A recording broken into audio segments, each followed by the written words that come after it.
Bonjour à tous, aujourd'hui nouveau tutoriel pour vous montrer comment installer un serveur MCP sur votre environnement Google Antigravity et vous donner une bonne astuce aussi d'un serveur qui est intéressant, qu'un abonné a énoncé dans ma dernière vidéo, que je ne connaissais pas, mais qui a l'air vraiment intéressant, donc on va l'installer ensemble.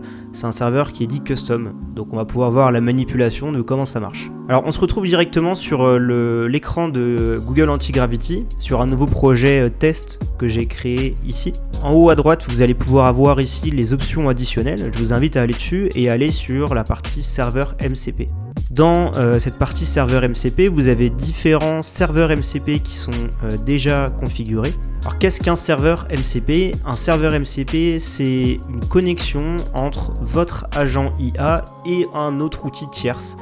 Ça va être par exemple des logiciels comme GitHub pour pouvoir tirer et renvoyer des mises à jour sur votre repository GitHub. Ça va être des logiciels comme Supabase pour de la base de données. Ça va être des logiciels comme Notion par exemple pour la partie collaboration. Et donc l'idée c'est de donner tout le contexte du logiciel à votre IA et de pouvoir lui permettre de faire des actions à votre place sur ces logiciels tiers via en fait une connexion API. Donc sur ma bibliothèque ici d'outils, j'en ai un certain nombre qui sont configurés. Il y en a par exemple, j'en parlais, mais Supabase ici qui est pas mal. Donc ils vous demanderont à chaque fois de mettre un token API pour pouvoir vous connecter. Donc là, il y a une manip à chaque fois, il vous renvoie vers un lien, vous créez votre token, etc.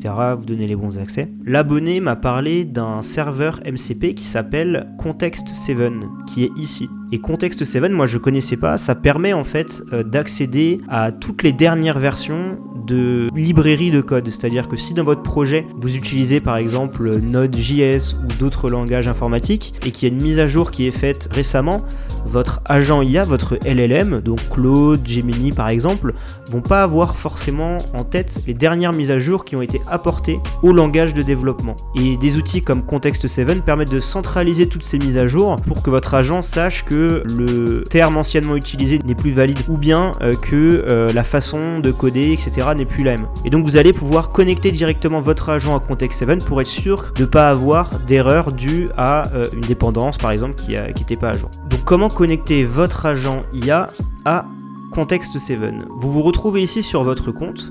Donc là j'ai créé mon compte. Vous allez ici dans créer une nouvelle clé API. Donc vous allez mettre par exemple test.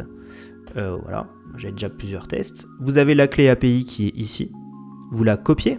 Et vous allez aller ensuite dans Manage MCP Server parce qu'on ne peut pas trouver Context7 ici dans la liste, si je recherche. Il n'est pas encore configuré pour Antigravity, nativement on va dire. Vous allez dans Manage ici et là vous cliquez sur View Raw Config. Et en fait ça va être le fichier JSON qui regroupe déjà vos anciens serveurs MCP. Donc vous avez votre clé, vous avez le fichier, il ne reste plus qu'à trouver le code à rajouter pour pouvoir connecter Context7 à votre Google Antigravity.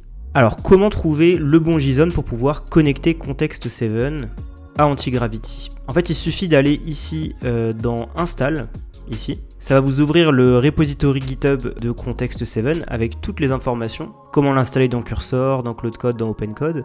Et donc, nous, on va aller dans Autres IDE et Clients, parce qu'il n'y a pas Antigravity dans cette page-là. Et on va pouvoir le trouver ici, Antigravity. Voilà, je le trouve ici. Et donc là, il m'a donné le code ici qui me permet de me connecter alors sur un serveur remote et ici en local. On utilise le local nous parce que le client est installé sur notre PC. C'est un code JSON aussi. Comme je suis fainéant et que j'ai pas envie de réfléchir à quelle parenthèse il faut oublier, etc., etc., je vais plutôt dans Google Gemini et je lui envoie les deux en lui disant combine mon code, je veux ajouter ça. Donc là, c'est le JSON qui m'a été donné ici. Donc j'ai copié ici. Et à ça. Donc ça c'est parce que j'avais déjà des serveurs MCP qui étaient ici, parce que j'avais déjà essayé un petit peu sur Firebase et sur Dart, Supabase, etc. Donc je lui envoie ça et lui me renvoie directement ici le code de configuration fusionné. Et donc j'ai juste à copier ça ici, à le mettre là. Bien sûr je mets mon token API ici, donc on le voyait tout à l'heure. Je vous avais dit le token API, donc c'est celui-ci. Si j'en ai oublié un, j'en refais un, c'est pas grave. On va faire ça, boum.